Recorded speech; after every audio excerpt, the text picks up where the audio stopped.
We are here. Welcome to the Smackdown podcast on Dirt Sheet Radio. I am Mac. I'm joined by CJ and John Sokoa. Jolo Sokoa. Jolo Sokoa. I can't see it. I'm blind, dude. Come on, I'm 42. What's going on, CJ?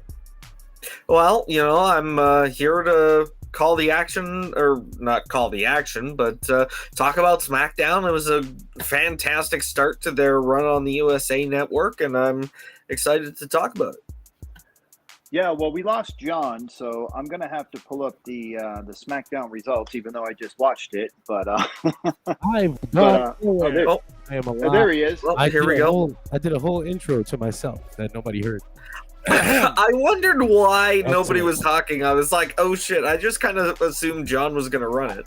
I didn't see my little circle moving, and I was like, fuck! But I fixed it. Hello. Hi, everybody. Welcome to the Smackdown. Welcome to the show, John. We're on a new network. No, we're still on Dirt Sheet Radio. But SmackDown's on a new network, the USA Network, and they're very, very generous with the time that they give this SmackDown that they used to give to NXT. That NXT will be losing on the CW network because the local news don't play that shit. No. But yeah, man, what did you guys think of the first episode of SmackDown on USA Network? CJ, you go first. All right. Pretty good overall, I thought. It was it definitely felt like it had a much higher cinematic element to it, because even in past, when you had the Kevin Dunn retirement and then new production people stepping up, you saw those changes, and now it feels like the biggest changes yet. So I'm very excited to see what the show looks like going forward. Matt? Yeah, I thought the show felt weirdly different, from the Fox era. I think whoever's on the button needs to realize that the crowd is saying OTC and not fuck or shit or something, because they were blocking out OTC for some reason tonight. But yeah. I think it felt completely like a different show. It felt not just the graphics and everything, but it just felt, I don't know, it felt kind of like refreshed. I know it is brand new, but it felt brand new. What'd you say? No, I said we're alive. We're brand new. SmackDown's reinvigorated. Yeah, that was also a different with an awesome new logo. Hey, John. Yeah, Smackdown. It's a beautiful, ugly ass logo that I had to haphazardly throw onto our old one so that we don't look like shitheads. Look at that thing. It's horrifying. I hate it. Smack sound. This is the continued simplification of logos when it comes to corporations these days. Every fucking body simplifies their logo, and they think it's so sleek and it's so cool. It's not sleek. It's fucking boring. This sucks. That logo sucks. I don't want it. It happens all the time too. I mean, the biggest example is when you look at your MCU movies and they announce them with a sick ass logo, and you're like, oh, that's great. And then the movie comes out and it's thin ass letters. This is Daredevil, born again. Nice. Oh yeah. Boring to me. Anyway, fucking Smackdown. Let's kick it off with the main event. I mean, as we do, this one was a weird episode of Smackdown. I'm not sure that we should do it that way. They essentially bookmarked the show with two chapters of a story that kind of go one before the other. If we talk about the second chapter before the first one, it's going to be a little weird. So I figure we'll start at the top today, which is hopefully not the way it always has to be, but we'll see how they format their shows moving forward. I highly doubt that they'll do that. But we can start right at the top, man. They opened up with Triple H coming out, and there's a joke that Triple H likes to be in front of everything, but it's becoming a little more than a joke. I did laugh to myself that he was out here. He was like, I can't believe it's been 25 years since I main evented SmackDown. I was like, yeah, that's definitely important, and we needed to hear that. I can't believe that it's been 25 years since me and Shawn Michaels' little spandex shorts main evented SmackDown. Oh, that's a very odd detail to bring up, Matt. When they do the retrospective picture collage, and the first one is of Degeneration X. It's like, why did you need to come out and talk to me? Dude, I was like, in typical Triple H fashion, he's going to come out and cut a 20-minute promo to start the show. No, it's funny. It's only funny because the show had to have an overrun. And it's like, damn, I don't know if we would have needed it. Triple H didn't come out. So, he said Triple HGH. Jesus. Jesus. So Cody, Triple H comes out. He introduces the new era of SmackDown. We get some sick flash, some sick pyro, some flames under the cage. And we're off to begin our show with the main event. Cody Rhodes and Solo Sikoa for the WWE Championship in a cage match. I would go as far as saying this was Solo Sikoa's best WWE match so far. But they told a classic story. Well, I'll give you a chance to talk first. My bad, CJ. No. I just that meant to be a little quieter than I think it was. I apologize. CJ said the loud part quiet. It was. I thought it was one of Solo's best efforts so far. But yeah, agreed. They told a classic story here. Champion trapped in the cage with a monster. Solo played his part very well, as did Cody. Cody's selling all over the fucking place. Eventually, he does overcome Solo Sikoa with a pretty clean crossroads. Yep. The Bloodline come out. They jump Cody afterwards, and then the OTC, the Tribal Chief, returns. Roman Reigns shows up on SmackDown. He cleans house. He has a quick face-off with Jacob Fatu that elicited holy shit chants. But Solo Sikoa cut that shit off. Back off, Jacob. We all know you're the star here, and I can't have that happen yet. So they do try to jump in again, and then Cody saves Roman this time. And then they have a face-to-face with each other for a second, which takes us to the commercial break. Gentlemen, what did you think of this opening segment? CG, I'll let you go first. Since I'm clearly chomping at the bit to talk about this, I know we didn't see needles in this cage match. I agree. I think this definitely was Solo's best match to date. I wouldn't have been disappointed if this was the main event, which, I mean, you know, the Bloodline always is. But and I was quite surprised at the amount of gray in Roman's beard. But that aside, this was an awesome match, and it really got me reinvested in this stage of the Bloodline story. I thought the cage match was really good. I mean, coming off the AEW cage match, I thought I was going to have a lot of trouble liking this one. But if you just do a factory reset of your brain and just completely forget that match happened for a half hour, and you watch this knowing that it's a WWE cage match, I thought it was really good, man. I thought there was a couple of spots there, especially the superplex off the top of the cage where it looked like Cody broke his fucking neck. And the splash off the top that Cody gave to Solo, where Solo looked like he did the bare minimum of kicking out. It looked like that really hurt. It looked like he squashed him like a pancake right here. Yeah. I actually laughed because I thought he was gonna. I swore he was gonna do the moonsault here. Yeah, I thought so. Was that Cody salt? No, he was like, never again. I broke my toe. I thought that the ending was a little bit anticlimactic, but all of the stuff that they had done during the match really made up for it. Solo kicking out of the crossroads, Cody digging deep with the disaster kick and going up to the top and knowing that he has to pull out all these moves and the regular shit's not going to work. And then finally hitting the decisive crossroads for the win. I thought it was great. I really enjoyed watching it. You know, I wonder if we've been a little fucked up by some of the. I was gonna say, what's the word for it? I don't want to be disrespectful. By some of more modern wrestling tropes, to where when a champion or somebody just wins with a decisive one finisher, you kind of like, was that it? But I don't disagree with Cody's usage of that. Like you've seen it with AJ, you see it now with oh my god, my dog is pissed off. You see it with with Solo here. You didn't see it with Kevin Owens, which was weird. Kind of had to hit him with 3. So it's a little bit inconsistent, but I get what he's going for at least. I see he's trying to be the big babyface champion who can put him down sometimes, depending on their level on the ladder. So, I get that. I got a big logo over my face, John. I'm Mr. Dirt Sheet Radio. You are Mike Wazowski. Here we go. Take that down.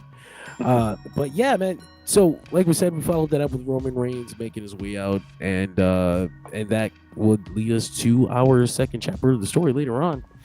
Nick Aldis followed this segment, basically saying that Solo and Jacob have an offer that he can't refuse. But something I didn't notice until I got online. This little thing right here, the Wyatts are coming. Oh, yeah. But why? Why? I imagine it's because Solo Sikoa has been mistreating some family members. But, they don't like that family stuff. Honestly, it would be more entertaining to me if they went after Roman, because Solo didn't do anything wrong to his family except for Roman. He's actually been treating his family pretty well. You see Solo. Well, no, not Jacob, the Tongans. Not Jimmy, his own brother, though. Yeah. So is there any chance that we're reading too much into that? Oh, like, no, I realize it's not showing on the screen. No, it's a little bit. Like, it's kind of half there from what I'm seeing right now. There we go. No, what the fuck? Oh, okay. I saw it on the... I'll pull it back. You can see it when I pull it back. Yeah. I can see it. There it is there, yeah. They made an effort to put it in the shot on purpose. So I think there's something coming. Although I don't expect it's going to be within this pay-per-view cycle. Like, I don't think it's a bad blood thing. But there's certainly something coming. Now, can I just say something really quick? When Nick Aldis said... All right, bye. No, when Nick Aldis was backstage, he said, "I got the lawyers to draw this up, and Solo and Jacob signed it without even looking at it." So, do you think that there's going to be another wrinkle to this tag match? You think it's going to be maybe they'll fucking do it again with tribal rules or whatever? I don't think so. Yeah, I don't know. Because they made Aldis... it a point. They said it twice. Nick Aldis said, "I wrote it up without even looking at it," and then Corey Graves on commentary said he signed it. They were so eager to get Cody and Roman in the ring that they signed it without even looking at it. They did the Chekhov's gun thing. You have to shoot it now. Yeah. So I will see. But Nick Aldis hasn't been a conniving, sneaky general manager up to now. Like, he's been pretty straightforward. Yeah. And that's why I disagree. Like, I think that everything is going to be above board, and Corey Graves bringing it up on commentary was just to be able to hype up the match. Yeah, that son of a bitch, Adam Pearce would do that shit, that scumbag. Adam Pearce wouldn't have the wits to get it done, my friend. I know, yeah. Well, we did get some celebrity sightings. Rob Van Dam finally back in WWE's good graces after they got mad at him for showing up at AEW. Did they let him show up at WrestleMania after that? Yeah. No, did they eventually? Yeah. Okay. Cool. Yeah, he was at the Hall of Fame ceremony. He hugged Paul Heyman while fucking Tommy Dreamer was thinking about shooting him. Triple H holds no grudges. Rob Van Dam and Vicky Guerrero showed up, and then we had Kevin Owens with his mystery partner that I swore. Hold on. Before that was Michin and Piper Niven. Oh yeah, I'm not using my own notes, and all the people. Well, I should use my own notes, but that's right.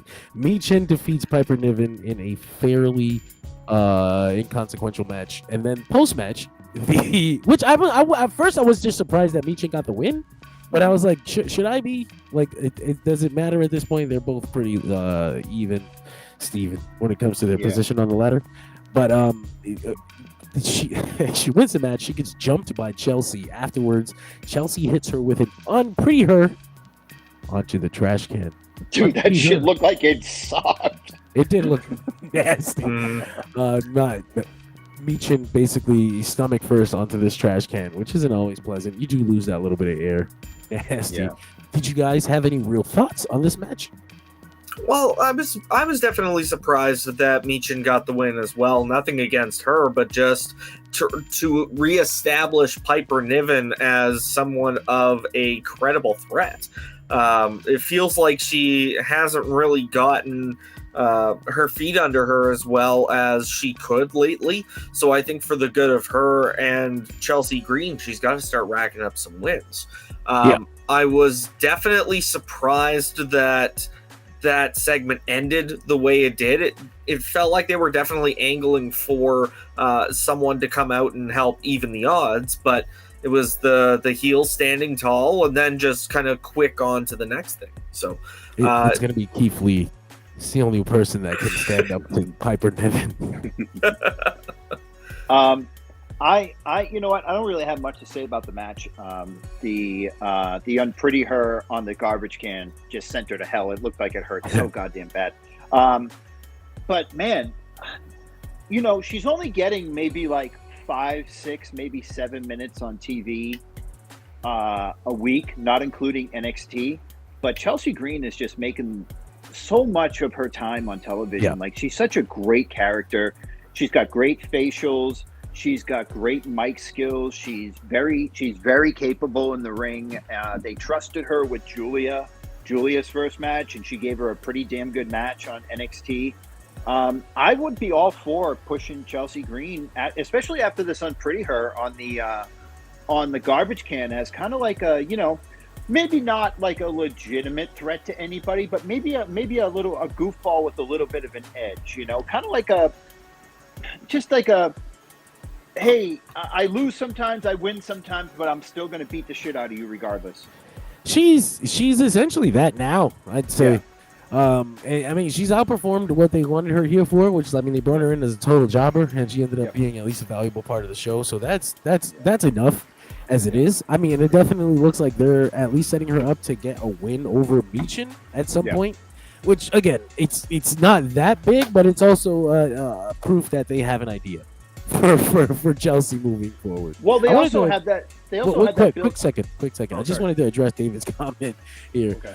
And he's saying, is he crazy in feeling that this was more of an underwhelming season premiere episode and there was no real shock value in Roman's return? I think it definitely depends on what you wanted out of the season premiere. I think a lot of people wanted to see, in particular, they wanted to see Jimmy come back. And that didn't happen, and there wasn't any real debuts or anything like that. But I think that I almost appreciate that there was no outside factors here that made this a decent show to watch. They used everything that they have, so that, you know, when you come back next week, you're not missing the surprise of what happened this week. It got to be on an even level. I was kind of hoping maybe Heyman, but we didn't get that. Soon. That's okay. You know what? I think people are like, we've been watching Triple H's and Paul Heyman's Bloodline story for so long now. I think we need to learn to expect a little more space in between the significant plot developments. Yeah. Like, we got Roman back, he disappeared for a month. And we got him back again, and he's going to tell the story with Cody first. Yeah. And we'll start working in the Usos, probably in the lead into Survivor Series. But that's one last thing about Chelsea Green. They were doing those backstage segments about a month ago where they were trying to get Chelsea Green to get a title shot, and they kept getting interrupted by Nia Jax and Tiffy going into the office and Nick Aldis not being in there and then being in there and doing all that shit. So when Tiffy eventually takes the title, because I think she is going to take the title, you already have that built-in storyline with Chelsea Green, and I make no bones about it. I don't think Chelsea's going to win the title, but I think a Chelsea Green and Tiffany Stratton, like, at least like a mini feud, like a 3 or 4 week feud going into a pay-per-view. Those promos are going to scrape chalkboards in my fucking brain.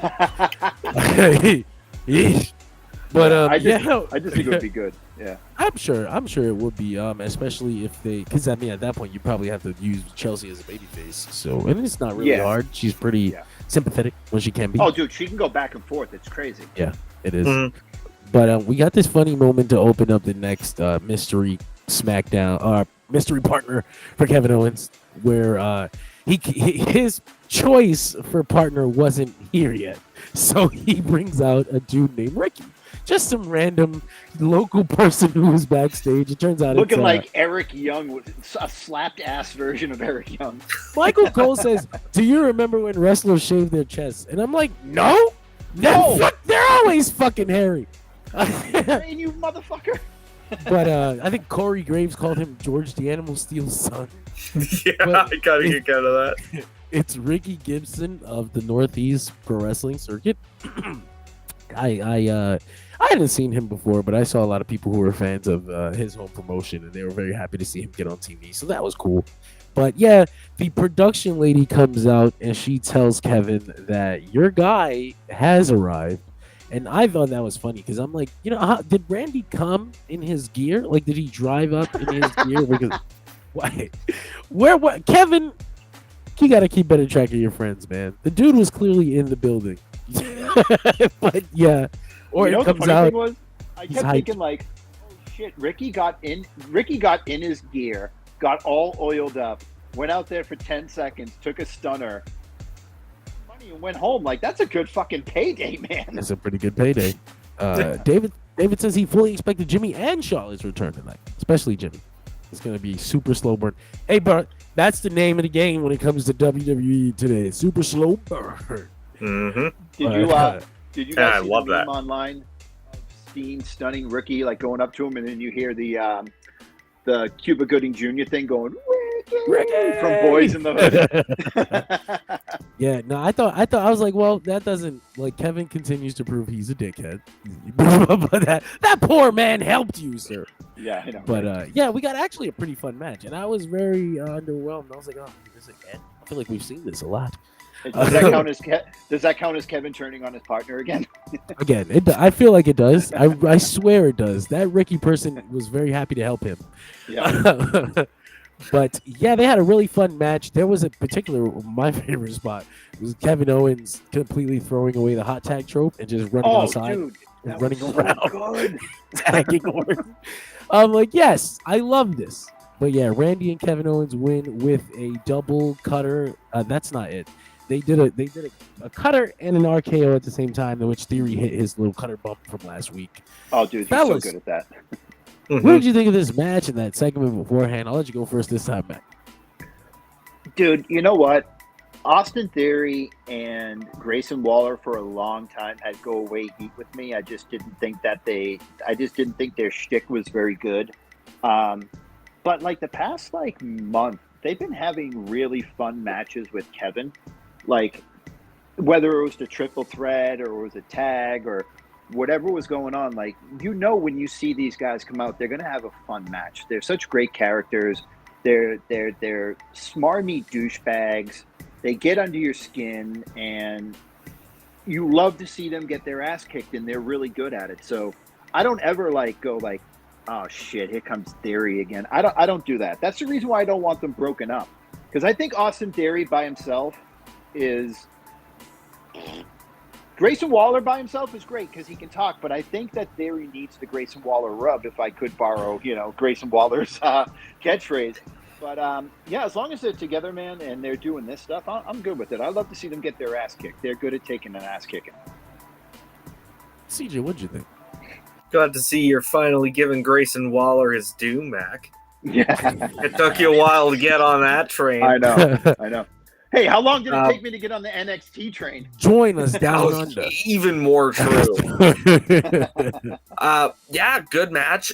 John, I definitely relate to your point of it feels like we've seen this before. I don't know that we've seen this match specifically, but I remember KO, they've been feuding for a while. KO and A-Town Down Under, how long ago was that double punch? You think about how many months ago that was, and God, I think the show was kind of still in its infancy back then.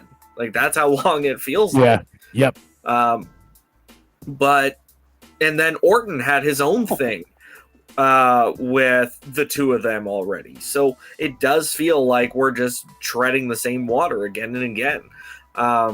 The other thing that I really got a kick out of was KO's entrance. He was walking to the ring, and his lower third said that he was 258 pounds, but Alicia Taylor announces him at 242.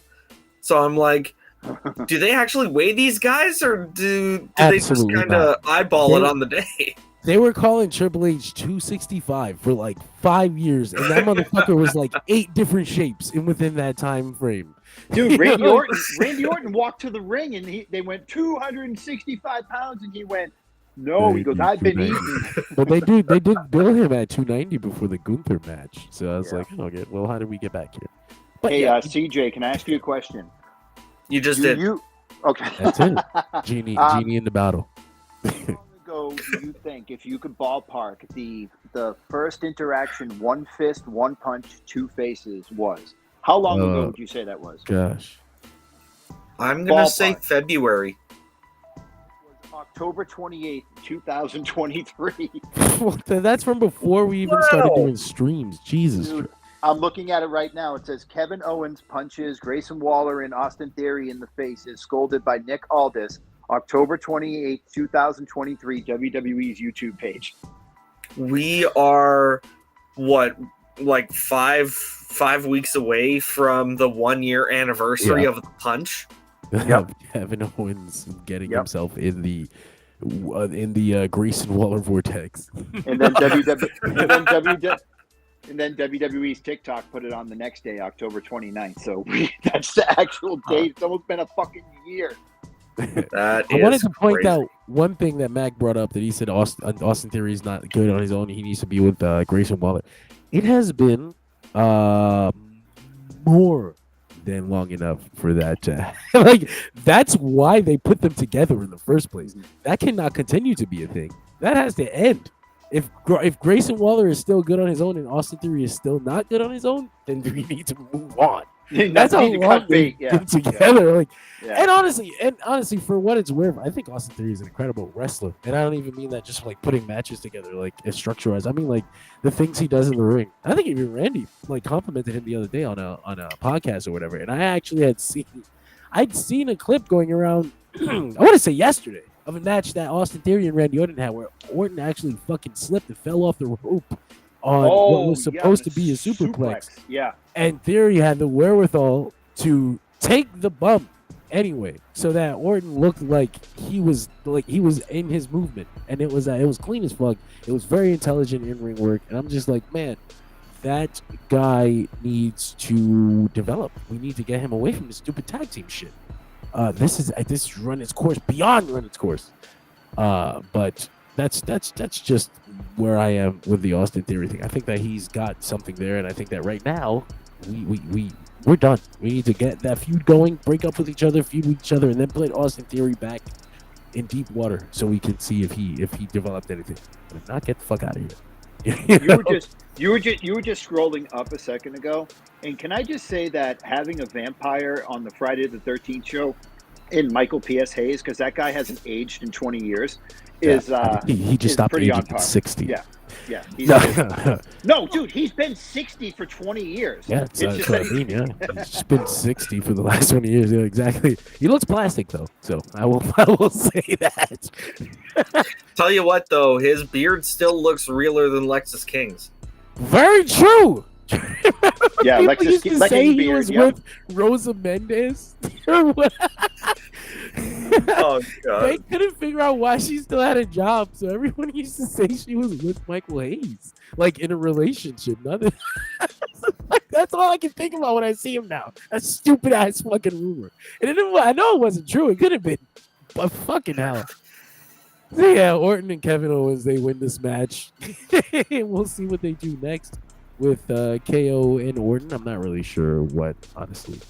But yeah, Nick Aldis is in the back with Kathy Kelly.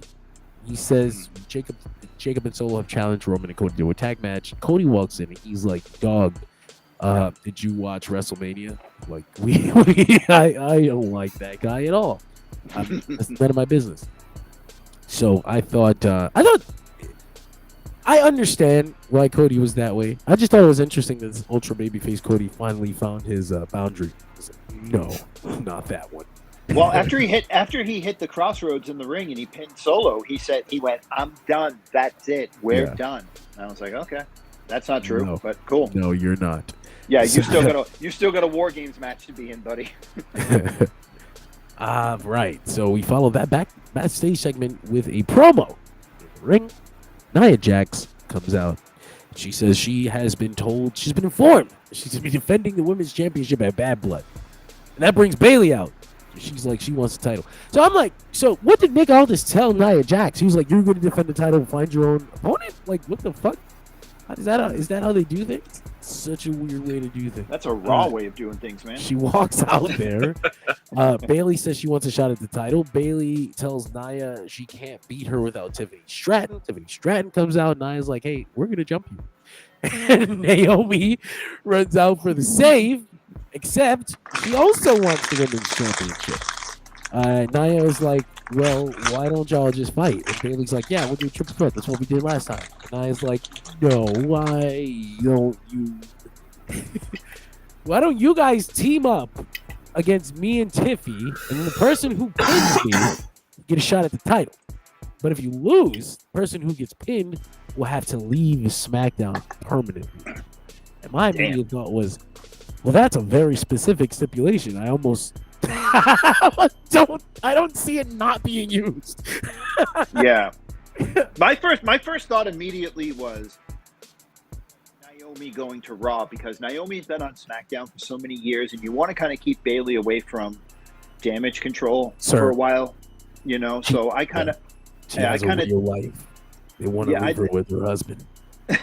Yeah, I know, but still, man. I mean, so all right. So let me understand this. So if somebody pins Nia Jax or Tiffy, they become the number one contender.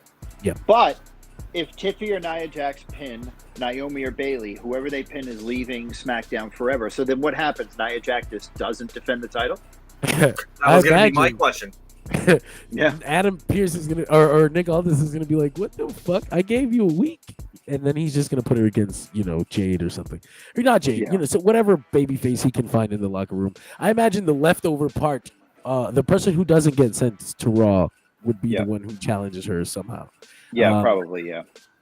I don't think so. I think there is genuinely going to be a number one contender in a match at Bad Blood, because out of the two courses of action that we see presented before us, whichever one they don't go with, which is the more egregious? Teasing a superstar going to a different brand, or not seeing a title match on a premium live event?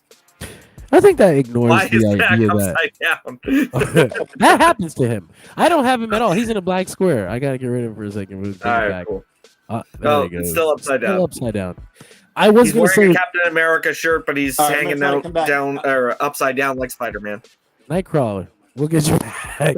I was gonna say to you specifically, CJ, that ignores the idea that they can set up the championship match with the leftover part. I think that if one person gets the pin, then you I guess you can set up Bayley versus Naomi, which they kind of been teasing for a long time. My thing is, I've been looking at Damage Control on Raw, and they have lost piece after piece after piece. Dakota went down with injury. Asuka went down with injury. Kyrie busted her fucking head open.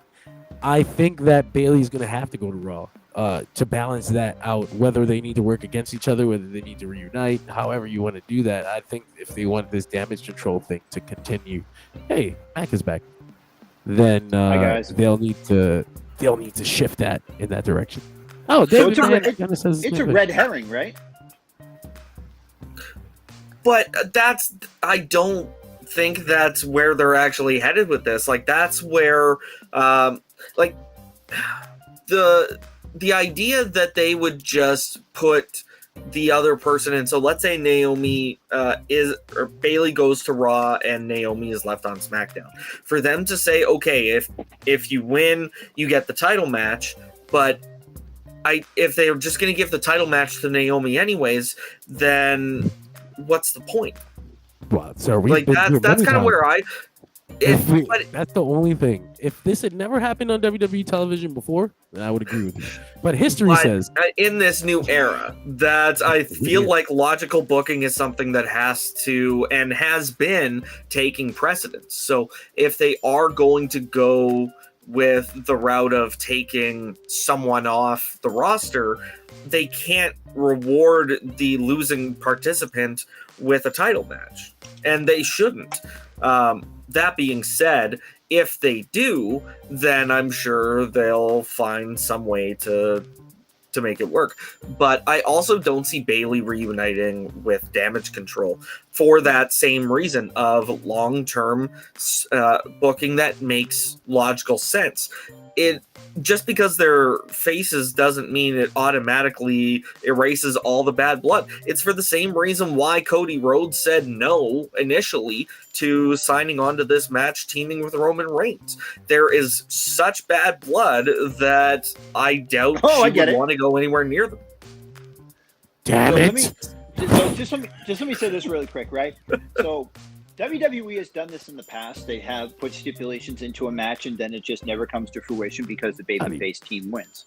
So let me say this really quick. I went to a wrestling show one time where there was a tables match, and they had two tables set up on the outside, stacked on top of each other, and they teased this spot for like 20 minutes in the match, and the match finally ended with a guy going through the table in the corner. They never used those stacked up tables. They used it as a red herring.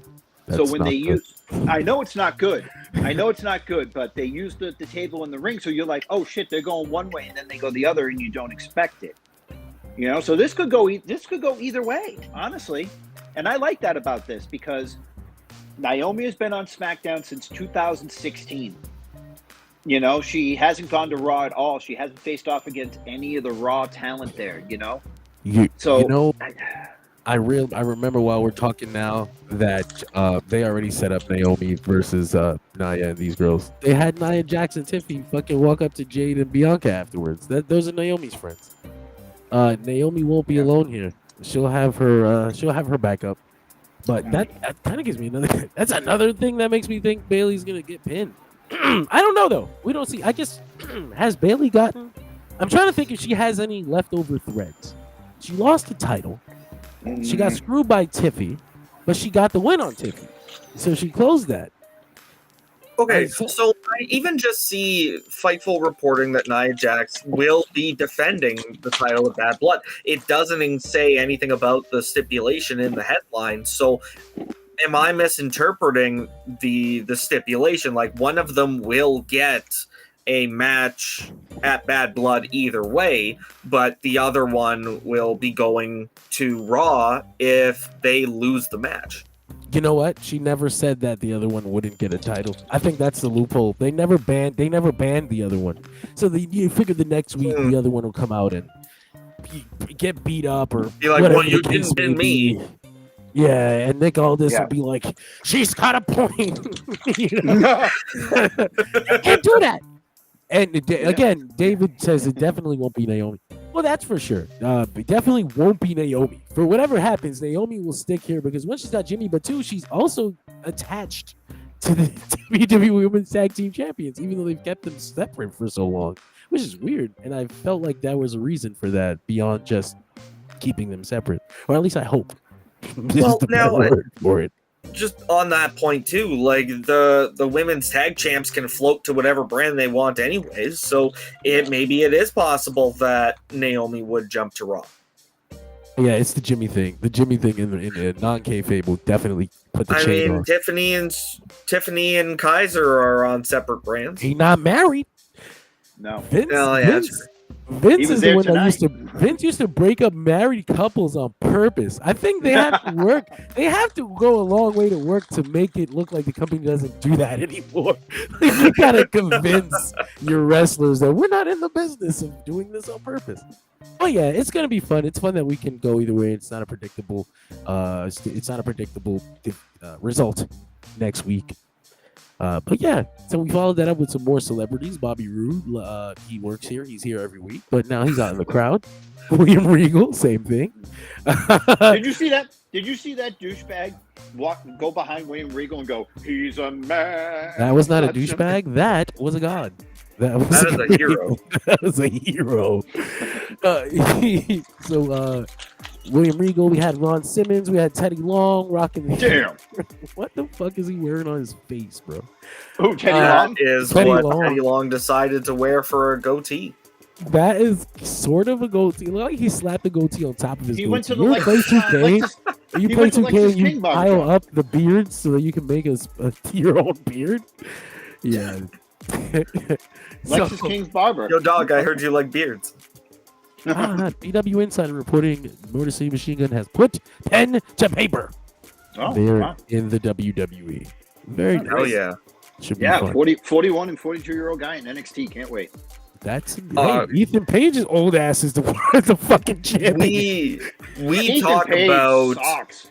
we have talked about the state of the NXT roster and compared to like the generations of NXT, and it's not the developmental brand solely anymore. It is a sort of 1.0 and 2.0 hybrid. CW don't So want to hear everybody that has shit. a place there. CW don't give a fuck what no fans think about who's old and who's not. Are you gonna make sure people are gonna watch our show? Get all the old motherfuckers you want on here. That's But we followed this up with a match: Andrade versus Carmelo Hayes. Andrade gets the win, putting him at 3-2 and ending the series. I think. I'm not sure though because they've never really said for sure. No, Corey said when he got pinned, he goes, "Oh, Andrade goes up 3-2 in this series," and then LA Knight's music hit and said, "Hey, well, he's definitely got the title shot because they mentioned last week that Andrade, the winner of this match would get the title shot, but they never specifically said like, and this is the end of the feud. I almost think that it isn't for some reason. Like, I'm like, what the fuck? You might as well give them the final match on pay-per-view after all this time. Anyway, give him a stiff, let him use some weapons, give him the final match on the pay-per-view. Bad blood is right there. If anybody has quote unquote bad blood, it's a couple dudes who wrestled each other 1,800 times. You know. But yeah, this was a fucking great match. yeah, it was No really surprise. No surprise there. I'm certainly not surprised. They did this cool shit, almost killed each other. The finish with Andrade hitting his twisting cutter, but off the top rope. Insane. What does he call that? Does he call it anything? Yes, he You does. do, are we sure? Are we certain?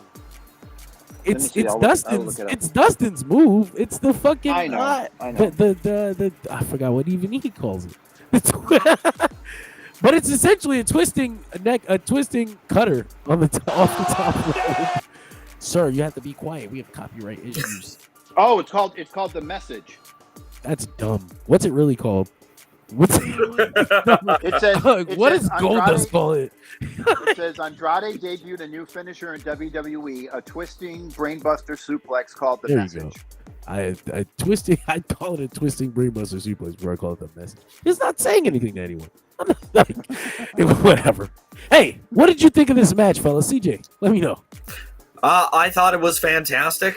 Definitely the best match that I've seen from Melo since his debut on SmackDown. I also appreciate another appearance from the Speed Champion in Andrade. Now he actually has a shot at holding a title that he can actually show and reference on television. I don't think that Melo is entirely out of U.S. title contention. I do believe, I do agree that this match should be the on premium live event to be the blow off. So I think what's going to happen is Melo is going to cost Andrade or is going to interfere in the match, and that's going to lead to a triple threat at Bad Blood. Yeah. Agreed, actually. I do agree. I see Melo getting involved.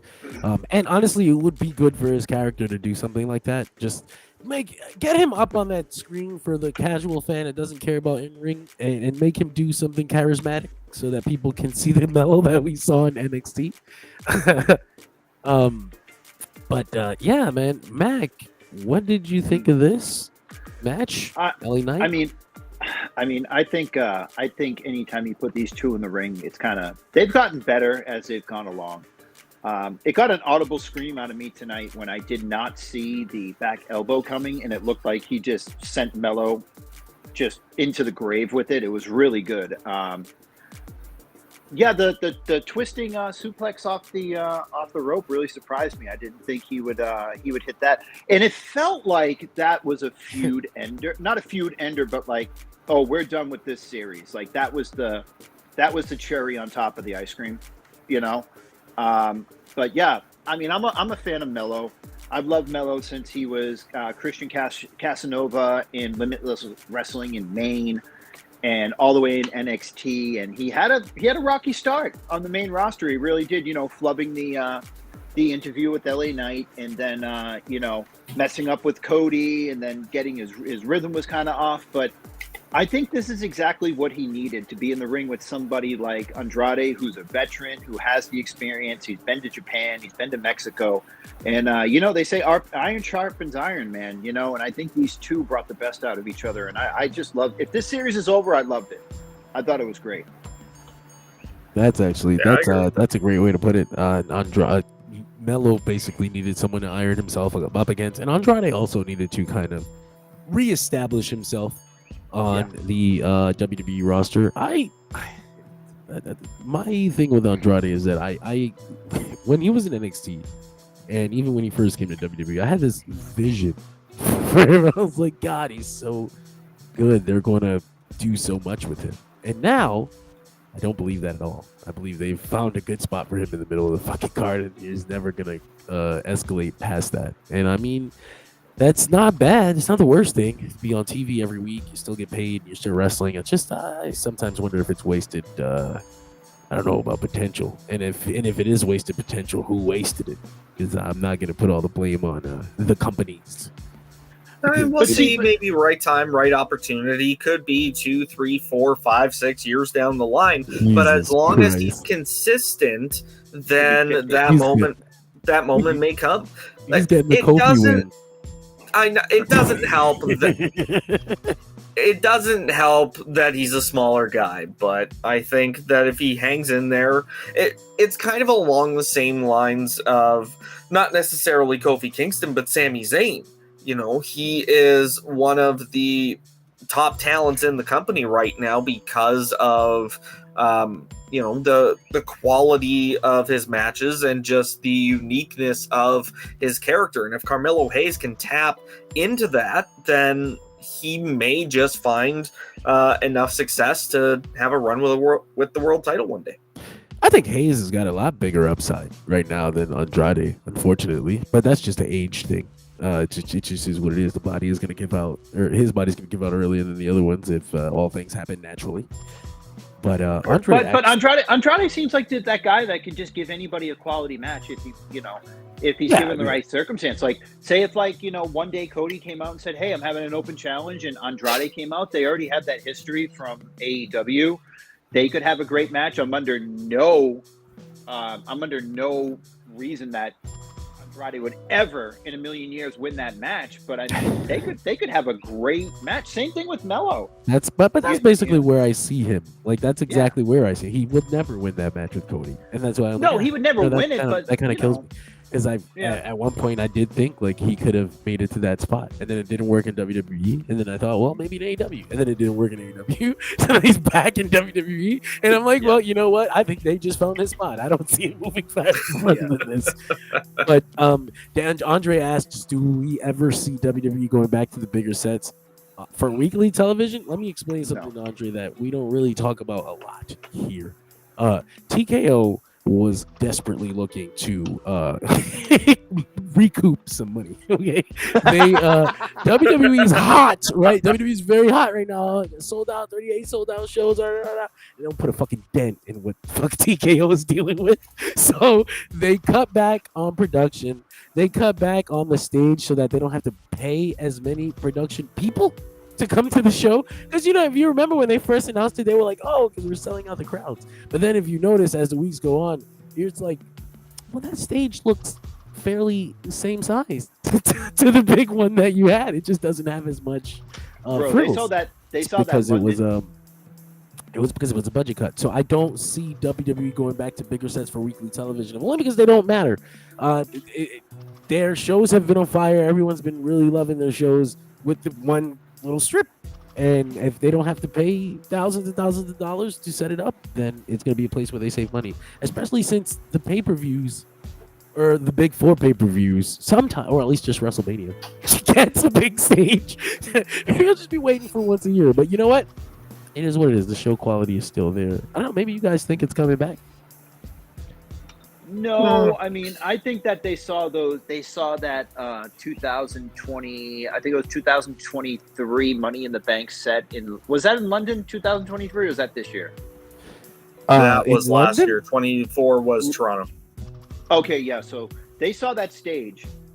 Like, oh, this is what we can do in an arena. We can sell more seats, cut back on production, let TKO hit that bottom line, and and as long as the product is good and people are coming, like, we don't give a shit. See, but my thing is, John, and we've talked about this before, I just want the backlash hook stage one more fucking time before I leave this earth. That's all I want.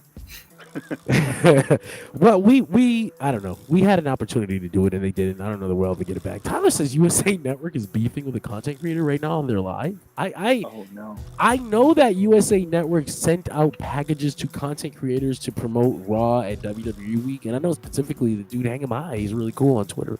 He had mentioned that he posted a picture of a box they sent him. I think I actually pulled that up. Honestly, it was really. Was it cool. Gwyneth Paltrow's head? Yeah, that's what WWE sends people. No, it's a vagina candle. It's her vagina candle. Oh no! Hey, I didn't even see this dude. This is fucking incredible. He's fucking. Yeah, that's what I want to smell like. That's what I want to smell like. This Rescue's dude is genital area enjoying is his great. whole fucking life, bro. How did he know he was gonna be on camera? That's incredible. He's done. He's not done. This was on Smackdown, folks. This is a genuine part of the recap, okay? Oh my god. This is about the segment that we're up to anyway. You know what, John? I wouldn't mind a candle that smelled like Rescue. That'd be nice. Oh gosh, I don't know that. I don't know what I don't want to get into it too hard. No, it's not. No, let's move on. What's the goal with a vagina candle? What is the smell that you're looking for? Why are we talking about this? Damn you, Gwyneth Paltrow. Listen.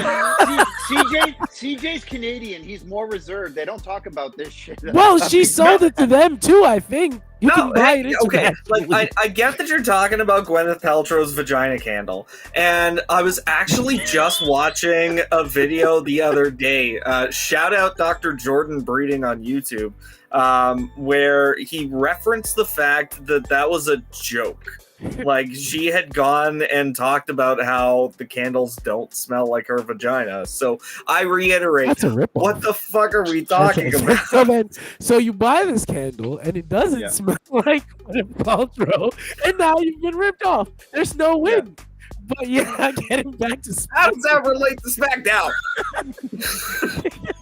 Getting back to this final segment on the show, Roman Reigns comes back out. Okay, he's been given a second slot on this show, and he basically says, "I don't need no fucking Cody Rhodes. This is my show. This is family business anyway." And then that brings Cody out because Cody could not hear someone call this their show when he fought them so hard to make it his.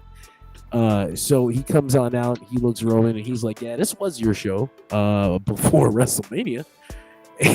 So they're staring each other down. They're gonna fucking fight. And that's when Solo comes out, interrupts them. The Tonga brother, I was gonna call them the Tonga brothers. That's fucked up. Tama and Tongalo. God, man, God, ambush Roman and Cody. But they both get taken out fairly quickly. So Solo is outside, like, "So y'all are friends now?" And Roman basically ignores them. He signs the contract. He was yelling was. He's actually great with the ad libs outside. He hates you. He hates you. He beat you for your title. He hates you. He's walking towards the ring and he's like, "We're gonna whip your ass now." Like, yes. But yeah, Cody does sign the contract, and Cody and Roman versus Solo and Jacob at Bad Blood. Before I hand it off, I did want to mention, and I don't know how much they're gonna follow through on this, but there was almost a role reversal between Cody and Roman. Almost. When Cody aggressively, well, not aggressively, but he was just like, fuck him and his business. I don't give a fuck about him. You put Roman in a sympathetic role. And then you, and I don't know if that's a tease or, possibly for something down the line. I don't know. CJ, what did you think of this? I thought about that too, because it was in my notes, like they might be trying to set up a potential heel turn. I don't think it's very likely, but I think it is at least good to see his character have a little bit of depth. And, basically we've just seen the squeaky clean babyface American Nightmare since he's been back to WWE. Now we see him have like a little bit of a jaded edge to him. It's like, no, I'm not gonna take this match. I don't owe Roman Reigns anything. But the reason I think it's unlikely is because it feels like the flow is that it's gonna be Roman and Cody versus The Rock and someone at one point. Like they have, he's got too much unfinished business with The Rock to turn bad yet. You mentioned Roman and Cody versus The Rock and someone, and I wonder if that was at one point planned to be Solo. But I would imagine it's Jacob instead. But I refuse to believe that the company wasn't aware of how good Jacob was in comparison to Solo and how they were. They absolutely were. Remember that? Remember that report that came out that said that they were holding off on Jacob Fatu because they felt like he was going to outshine Solo. They just moved into it anyway. They were like, they just did it. They just said, "Fuck it." You'll figure it out yourself. but see, that's the thing. I think WWE a lateral move by WWE because even though they knew, it made Solo look so much more like an inferior tribal chief. That people, when Jacob came along, people weren't buying Solo to begin with, and they're certainly not buying him now. So people are just waiting for Jacob to fucking usurp Solo. I don't think it's going to happen for a long time, but that dude's a wild card, man. Like his character, I love you, Solo, but you saw what happened last week when Cody called him to the ring. He went there and he only backed down because, Solo was like, no, I'm the man. But one of these days, that's going to happen where he's going to have an opportunity. Like you've already seen, it's already started. He had to give up his tag title. He had to give up Cody's challenge. What else is he going to give up and how many times? And what's the time that he's going to eventually just snap? So I'm kind of thinking about some of the end games they probably had in mind prior to, actually getting Jacob. Is that, for the last few years, ever since they introduced Solo, they positioned him in a way that kind of made me think like there was an end game with him opposing Roman in a big place on his own. And even now they're still building to a Roman bloodline confrontation, but he's been they've clearly shifted on how they think of Jacob, how they think of Solo, or what they're going to do with him, just because he's been beat so much. I don't know that like Cody just pinned the motherfucker with no issue, one crossroads. That guy's supposed to be Roman's final destination in the story. I believe at some point clearly it shifted over to Jacob Fatu, but then I wonder what does that make them think of Solo? Like, is he a failure? Is he not what they wanted, and does he have a future beyond this bloodline story at all? Do you remember when Cody hit the crossroad, or when Roman hit the crossroads on Cody at WrestleMania 40, and Cody kicked out at 2, and Roman went, "That shit don't work. That shit's garbage." It's a great moment, but again, that's kind of what my thoughts on. Anytime I see Solo and Jacob, I just wonder that's my train of thought. Sir, is Tala coming at Bad Blood? Is this why they wanted that tag match? Fucking sick. I forgot there was another one. Is he? Honestly, there's always another one. They were very adamant about wanting to be in the ring with Roman and Cody. They were very adamant. They said they were the ones that came to nick all this. So this leads me to believe that we might be seeing another debut. Well, I don't disagree with you. But did you guys have any other thoughts on this final segment tonight? Not so much on the final segment, but Mac, you go ahead then. Yeah, I just think that you're going to get the eventual handshake between Cody and Roman. Might not happen for a while. Thought it might happen tonight, but then I thought better of it. I was like, no, they're not going to shake hands. There's still animosity there. Roman was looking at the title while he was standing in the cage, and when Cody came out, he was still looking at the title. So that's his end game, and I don't blame him. You know, everybody wants to be the champion. But eventually when they shake hands, but they're not going to shake hands like, hey, we're buddies now. They're going to shake hands like, hey, man, thanks for the help, but I'm still going to beat your fucking ass when the title, when the opportunity comes, you know?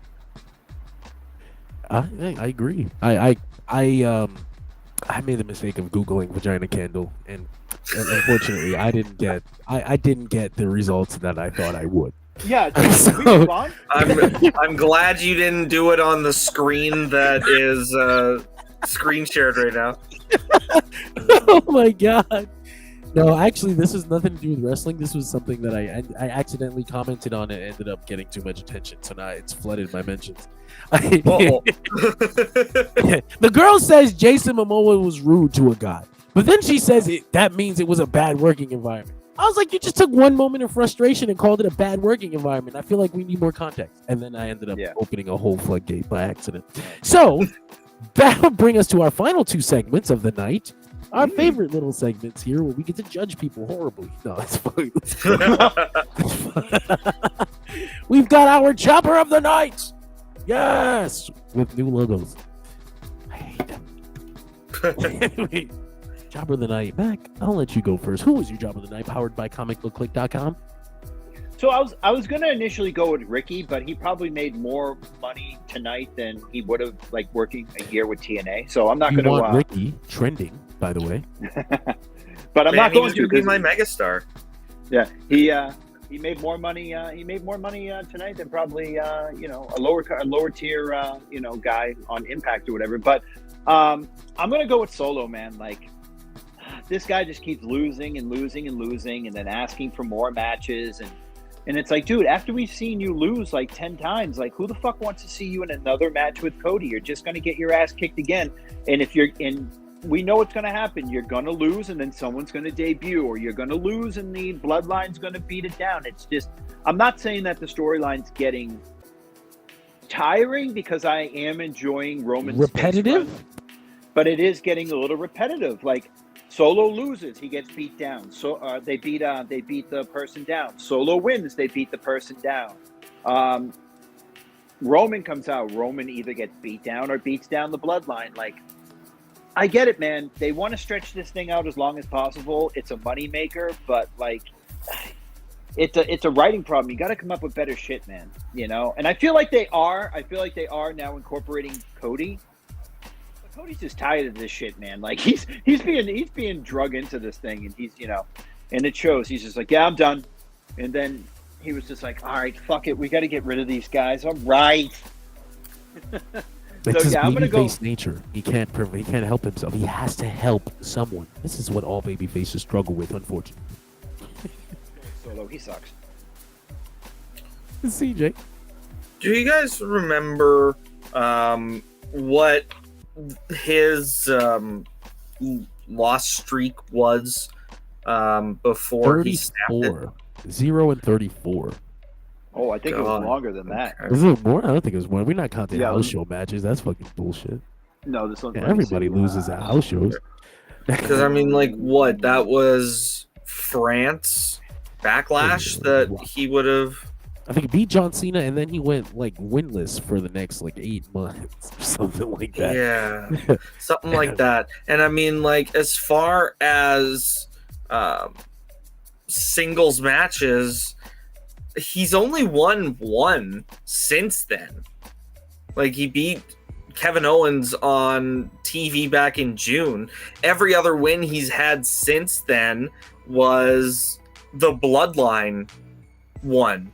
Yeah. He lost the last 3 title matches, Bloodline rules at SummerSlam, street fight at a house show, street fight at another house show, and now tonight.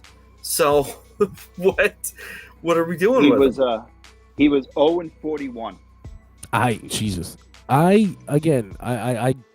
don't know if they care. I think And this is, I don't know. I'm not going to blame anyone or anything like that. It's just, it's a case by case thing. That's kind of how most of life works, even if we don't like it that way.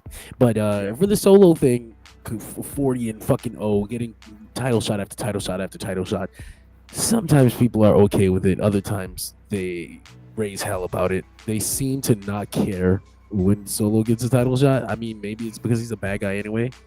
But I don't know that it matters. And then it's WWE where they don't even track wins and losses. They don't even fucking put the number on the screen. They don't mention it. They didn't mention Solo was on a losing streak at all. They kind of wanted us to act like it didn't happen. I think the last time they did was Asuka, right? But she had a winning streak before that, though. Yeah. I don't know. I'm saying losses. the last time they acknowledged like a winning streak was like Asuka. Roman. Yeah. Roman. Yeah, that's right. Roman. It's the biggest thing in the yeah, because Roman did get pinned at Money in the Bank in London. Yeah, but it took 4 years. And then the whole way leading up to that, they were like, he hasn't been pinned yet. It's 11,000 million days. Yeah. But also what else was I looking to talk about with this? Oh, fuck, I can't remember. Oh, yeah, that's what it was. Like, I remember thinking as Cody's getting his hand raised, like, remember back when Solo said wins and losses matter? Like, even on a storyline basis, what ground does he actually have to stand on as far as backing up that wins and losses matter? But he still wants to claim that he's better than Roman Reigns and he's the tribal chief. So at what point are they going to call him on his shit? Well, you know what his point is? His point is, fuck you, I'm tribal chief. That was my defense for him too. Like, he was like, fuck it, this is how we do things. Wins and losses don't matter. But then he would like go on TV and be like, wins and losses matter. And I'm like, I'm trying to defend you. Shut the fuck up. Yeah, you're making it really hard, you piece of shit. But yeah, that's why he's my jobber of the night too. All right, so my jobber of the night is going to be Ricky, but because the other way, in the other direction. He was just very good at being a jobber. Good for you, Ricky. People were chanting, "We want Ricky." People gave Ricky a goddamn hashtag. He's the jobber of the fucking week. Get this guy. Oh no, is he going to be sandwich. the new James Ellsworth? Oh no. No, we never have to see Ricky again. That's the only way this works. you can't fucking do the WWE thing and run it down. It'll never work again. No, I know. But yeah, man, I'm gonna give it to Ricky because I wanted to give my megastar of the night. Where's that John handsome Cena? Devil? Where is he? Where are you, Chin? There he is. Megastar of the night, John Cena. My megastar of the night is Solo. What? Megastar of the night is Solo. Solo came out here and had the best fucking match of his career so far. I was like, God damn it. I don't know what we're going to do with Solo. I can't predict his trajectory anymore, and I don't know if the company sees him as a big thing that they're going to use in the future, but fuck you if you didn't have a great performance tonight. Have we ever in the history of the Smackdown podcast have two unanimous jobber of the night and then one person go, yeah, my jobber of the night, my superstar of the night is the guys that you said were jobber? No. Can I be honest here? My megastar of the night was going to be Solo. You see? It's understandable. I was going to give him credit. Like, he had a phenomenal match tonight. Like, I even said at the start of the show, like, this was his best match in WWE. I agreed with your point. So I have to give him his props. He has improved so much since kind of striking out on his own. He doesn't have the credibility as far as like I talked about with wins and losses, but even just to look at him, he's not the same Solo that was before WrestleMania. So yeah. I'm glad to see that at the very least, he's learning, he's growing, and if he does end up in a credible main event position where, yeah, I could actually see him win, then all of this will have been worth it. I agree. So, Mac, who was your megastar of this evening? So he didn't do a lot. What he did do, he got the crowd in a frenzy, was Jacob Fatu. Like, when he got in the ring with Roman and he was standing close to the cage, I'm like, all right, this isn't happening. Solo's going to grab him out by his feet and drag him out. But this is what I've been wanting to see since Jacob debuted and Roman wasn't around, and he eventually came back at SummerSlam. And I think this match is going to be incredible. Roman doing everything he can. Jacob Fatu no-selling everything because he's a monster. I'm not going to say it's going to be a 5-star match or anything like that, but just these two guys running at each other like two Mack trucks on the highway is just going to be incredible. You know what's good about that is that what kind of trucks? Oh, me trucks. God damn you all! I was gonna say I like that. I can't dismiss that match. Like Roman versus Jacob could actually be a 5-star match. Like, they could actually put on some heat. But this is the thing. I don't want it to be a 5-star match. I just want them to just run into each other and just kill each other. Roman's 5-star matches are very different. For Roman to have a 5-star match, he's going to compel you, and it's going to have a lot of story elements and like things like that. But Jacob Fatu is so physical and everything that it won't be just a story. That's kind of why I'd like to. I really like to see that. I really can't wait for them to do whatever they're going to do there. And like you guys mentioned with Jacob Fatu, I mean, it's clear that they have massive plans for him. They keep doing the thing where they put him in the ring in front of someone just to see how the crowd is going to react. They put him in front of Cody, and the crowd lost their fucking dicks. They put him in front of Roman tonight. Holy shit, chance. They're taking note of this. They know that the crowd wants these marquee matches later on. And then having Solo take them away like that as a heel, again, it's another thing that's weird for me because there's a real life element in that Solos can't be overshadowed by Jacob right now. But we've worked it into the story, so how does that end up? And it's kudos to them for being self-aware about it. Dude, his facials are so great. When he was standing behind Solo tonight, and he was just going like this. I was like, oh my god, dude, this guy's so good. I do have to rush us off because, as it turns out, we have our Impact TNA against all odds. That's right. Live stream that we thought we could do side by side, but we would have to go on StreamYard, and I forgot the StreamYard information. So I want to remind you all that not only are we done here tonight on SmackDown, join us immediately after this is done if you watch the TNA Against All Odds pay-per-view. And if you didn't and you don't have the means to watch it and you want to see somebody recap it for you and have some fun, join the Dershi Radio crew immediately after this. The TNA Impact Against All Odds pay-per-view post-show rewind coming up immediately after that, but also during the week, WWE Raw on Mondays, NXT show on Tuesdays, Wednesday we got AEW Dynamite. All my fucking things are moved because I had to put new SmackDown graphics. AEW Dynamite. Thursday we've got Impact. Friday, as you just saw, the WWE SmackDown post-show rewind. Sunday morning, NXT Level Up Adventure. Hopefully, I think. Well, it's on. It's up there. It's on. Mac and I were talking about it before the show went. So we're kind of in the same boat that we have been following SmackDown when they usually air NXT Level Up on Sportsnet. Instead, they aired this week's episode of Main Event. So unless it gets uploaded to Sportsnet on demand at some point over the weekend, I think we might have to revisit the idea of rebranding the show. Again, I like to say that there's always a way to make things happen. Arr! NXT Level Up Adventure Sundays, but also on Sundays, we got the 3NT Wrestling Podcast. The boys talking wrestling on their She Radio Live. And we got no pay-per-views for the next couple weeks, so I can actually sleep on a Saturday night. That's nice. So, man, that's us. Thank you all for joining us. We love you guys. Thank you for joining.